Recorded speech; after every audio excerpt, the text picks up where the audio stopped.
Thank you for invitation. It's an honor and pleasure also because I'm for the second time here.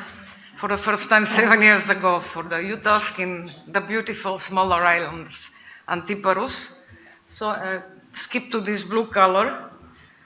And this is what we had to do with our small group to find the localizing value of icter hypersalivation or sialorrhea and spitting. And initially I thought it will be easy because as dealing very much with pediatric epilepsies, I saw a lot of salivatory seizures in Rolandic epilepsy, of course, and Panayotopoulos syndrome.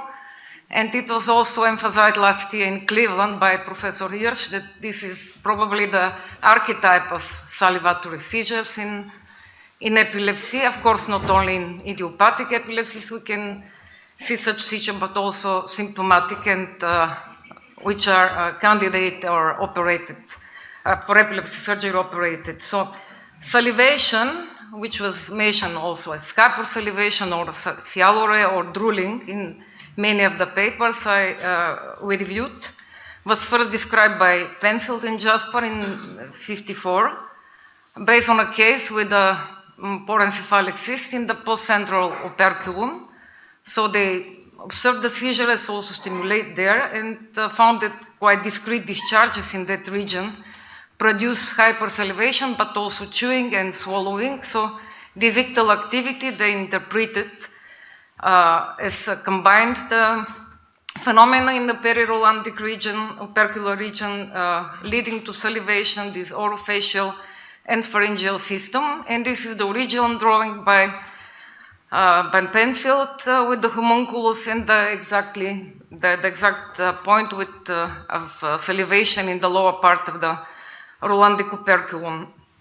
Later on, it was described mostly in temporal lobe cases with various frequency incidence from 2% by Schach in 2006. This is probably the biggest series in temporal lobe epilepsy, up to 6 to 12% by Hoffman and Jansky later on, and it is quite specific for mesiotemporal lobe epilepsy, but it was not clear in this first series by Schach. It was more in the right temporal, mesiotemporal lobe epilepsy, double as frequent as in left. Then Hoffman found more on the left and with almost the same incidence in the study by Jansky from Bethel.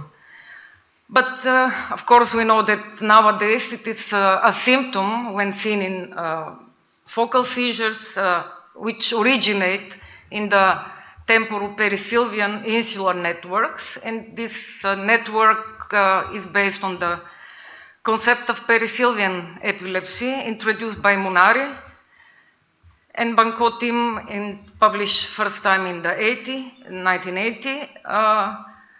In the paper, making a differential diagnosis between temporal and pericilvian epilepsy from a surgical perspective. So they analyzed residual seizures in 15 patients operated for temporal epilepsy, who were not rendered seizure-free.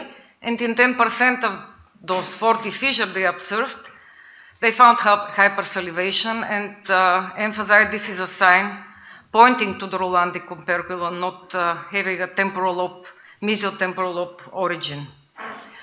The next symptom, because we divided these two symptoms in our review, was first described by Hewlett Jackson, but inciting a German paper by Zander, which appeared in 1874.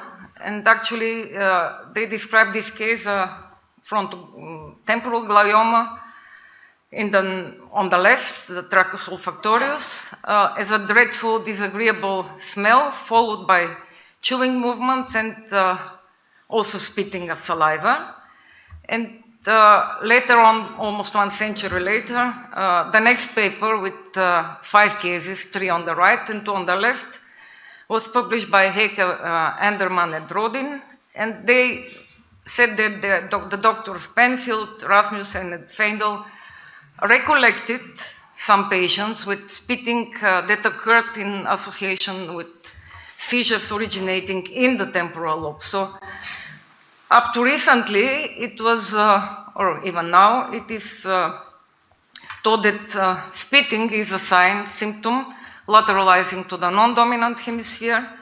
It's most likely localizing to the temporal lobe, so with an incidence from 0.3 to 2% of the temporal lobe epilepsy, which is published in the review by Christoph Baumgartner from 2019, when they focus on the autonomic signs. And usually there is no correlation to unpleasant gustatory sensation or hypersalivation. So it is still a matter of debate. Is it an autonomic ictal phenomenon as very frequently described and analyzed, or rather complex automatism, which was at last emphasized, pointed out in the paper from Benitsky and colleagues from 2022. So this correlation to the predominant right hemisphere also has no clear explanation, because it's thought it's due to the functional asymmetry of the central autonomic network, which is more on the right, although here on all picture is on the left, with the major role of insula and the central nucleus of the amygdala, but then also projecting the connection to the brainstem, the pontine nuclei, salivatory nuclei, and also the medulla with the tractus solitarius. Or the second explanation is mainly due to focal functional disturbances of the areas which are responsible for the control of emotional behavior, which is pointed by Guido Gainotti in 2009 and in many papers earlier, of course, which is again on the right and contains these three main regions: the anterior insula, the amygdala, and also the ventromedial prefrontal cortex. So I think there is no clear localization up to now for spitting, and also not known the exact structure when we can correlate this symptom. So these were our search keywords for our methodology. We did a string, and the date we last searched was December last year.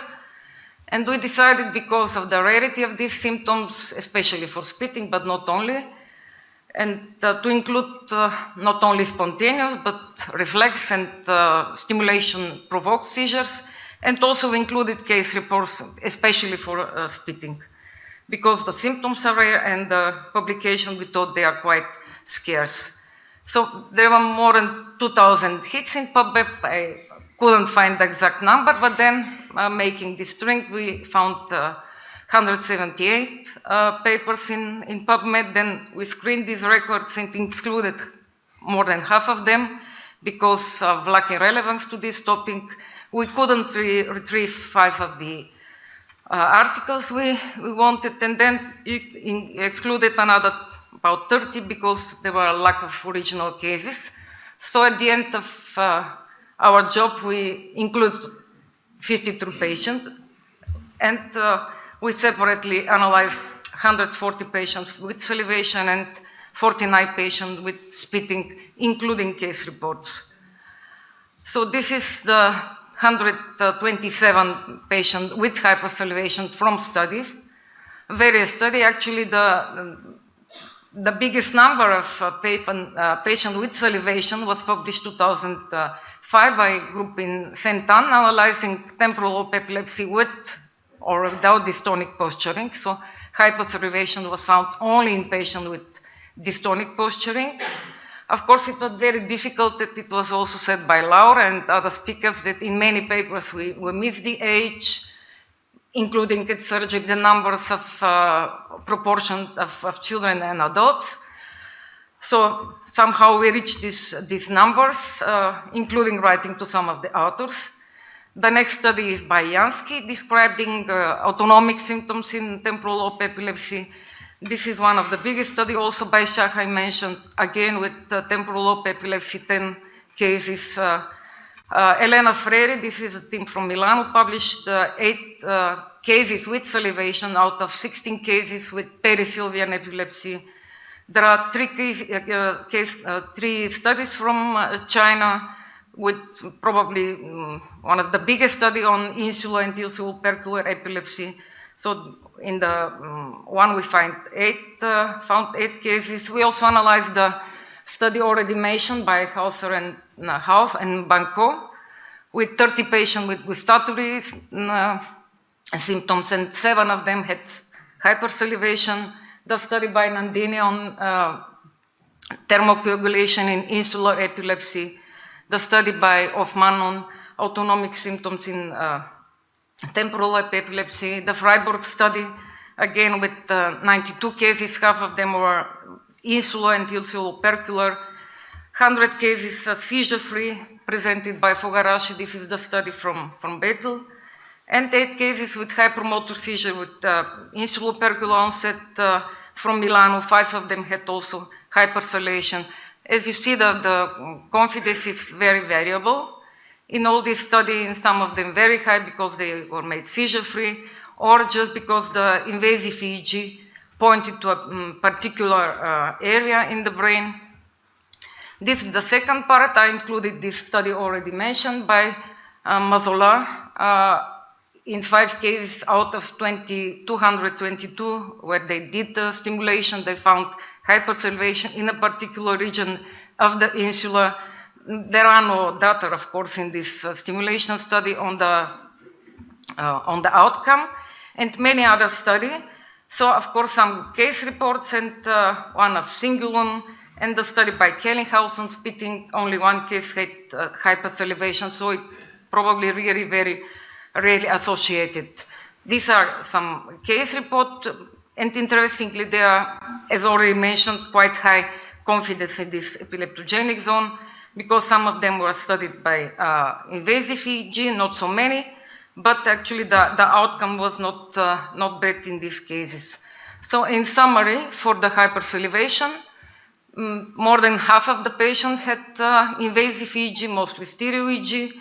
Of course, adults dominated, and the high or very high confidence in the epileptogenic zone is not so bad, so close to 70% for the study and close to 80% for 96 patients.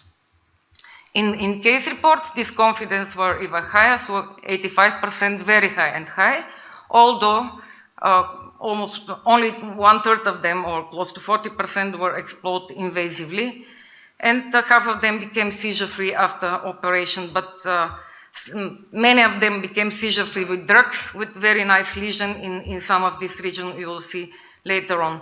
So to making some anatomoclinical correlation, these are the region I was able to summarize. So 50 cases in mesiotemporal, but only 30% of them were studied invasive, so we cannot say the symptom originate in the mesiotemporal lobe, but the confidence was quite high, so more than 90%.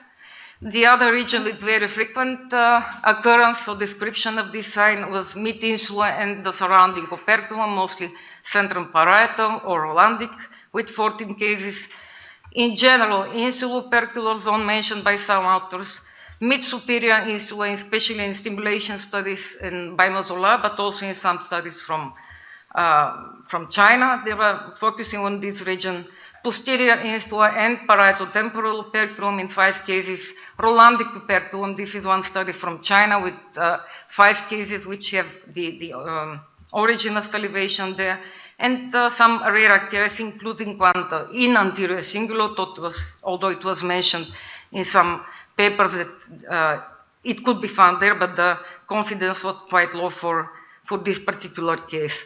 For spitting, we analyzed 35 patients from studies, again with variable data, not all clear, and also with quite high confidence in half of the studies. And these are the case reports, which I found quite interesting because some of them, they are really nice explored and have a nice conclusion on the epileptogenic zone because of the lesion which was seen on MRI, and also in some cases when they did the stereo EEG. So the summary of this study said that very few of the patients were explored by invasively, and the percentage, the overall rate for confidence is close to 50% to be high. More than half of these patients became seizure-free. And for the case reports, it was quite differently. So close to 80% was seizure-free and had a very high or high confidence epileptogenic zone. More than 90% became seizure-free after operation. And again, only 1/3 of them was explored, but these are again 40 patients, and majority of them were made seizure-free. So for correlating for spitting on these 49 patients, we found clear predominance, close to 70% to the right hemisphere, and the confidence there is 60% high. Of course, there were many left cases published already, but there are only 1/3 of these cases, again with high confidence, so these patients were made seizure-free.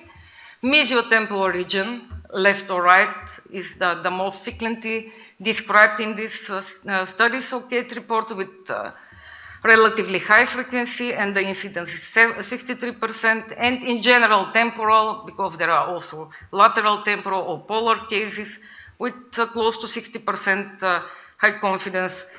It was interesting that there were many cases without mentioning the dominance of this the hemisphere, where they found spitting in the focus. And where there were some data on this, it clearly points to the non-dominant hemisphere, so 50%, but if we include the 15 right cases without mentioning the dominance of the patients, probably close to 80% the incidence, which is also with high confidence in the epileptogenic zone. What was also described, that hypersalivation occurred quite rarely in cases with gustatory sensation in cases with hypersalivation, about 8.5%, and hypersalivation is also rare in cases with spitting, so 10% only, and gustatory 4% of all the studies.